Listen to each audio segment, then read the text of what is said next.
I'm trying to mess about with AI a little bit, so I decided to start from simple to complex. So snake, it's the most simple, it's not even an AI, it's just an algorithm. But first I have to tell you about something called a Hamiltonian cycle.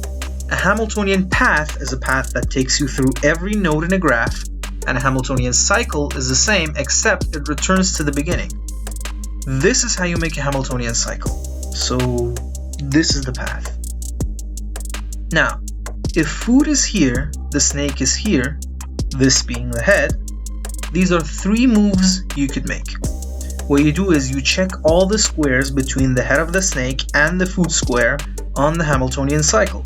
If any of those squares have a part of the snake, then that move is disqualified. It's also disqualified if food is on one of those squares, because by making that move, you would be skipping over the food in the Hamiltonian cycle. In this case, 13 is the only move that qualifies, so we make the move. This is the initial algorithm. It moves to the square with the biggest number on the Hamiltonian cycle.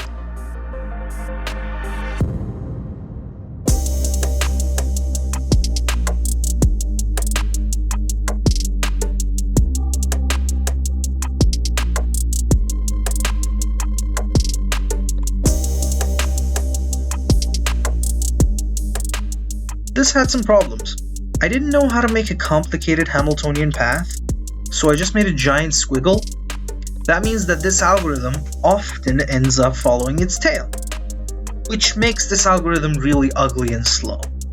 There's a few ways I could go about fixing it, like making it so it takes the smallest number on the path, basically following it exactly, but that's much slower and much more boring. So I was thinking about what to do to make the algorithm more aesthetically pleasing, then this happened. So here's what happened. The algorithm can get into a situation like this.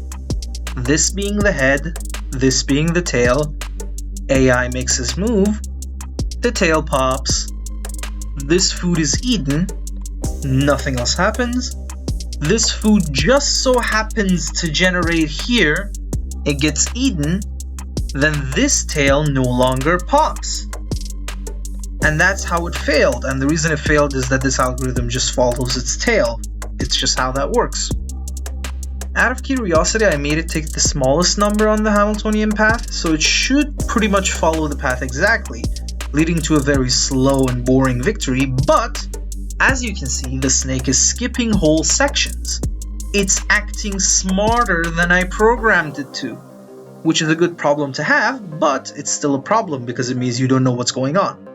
The reason for that is that, well, I don't know is the answer to that question. I have no idea. Look. This is what happens when you don't plan anything, okay? No whiteboard, no nothing. The code is in one huge file with random functions, the grid is in one long array, and then there's this array that maps the grid array index to the path I explained earlier. I have to stare at whatever this is for an hour with a headache until I comprehend everything intuitively and then go, oh, that's what the problem is. Anyway, after a lot of suffering, turns out the problem is that it was choosing the smallest index in the grid, not the smallest number on the Hamiltonian path. And since the whole grid is in one giant array that generates cells from top left to bottom right, no matter what's going on, jumping to the leftmost column is the most efficient move. And because of that, the algorithm skips over some of the path when there is no more food below it. This is technically a bug, but it worked out pleasantly for me, so I'm just going to leave it. Beyond that, it just did what you would think. I really wanted it to look good. I really did. I did everything. I even asked a friend, but it couldn't even create the path I made. I made it so the algorithm takes the quickest path at the start, and then after a while it takes the full path. But that also failed. I have no idea, man. You have no idea how much time I spend on this. I'm just gonna tell it to take the full path and call it done for now, because I have other shit to work on, and this is the algorithm. It's technically a victory, so wait for the next AI video, I guess. It's gonna be much better than this one, I can tell you that. I have a cool idea, so, like and subscribe.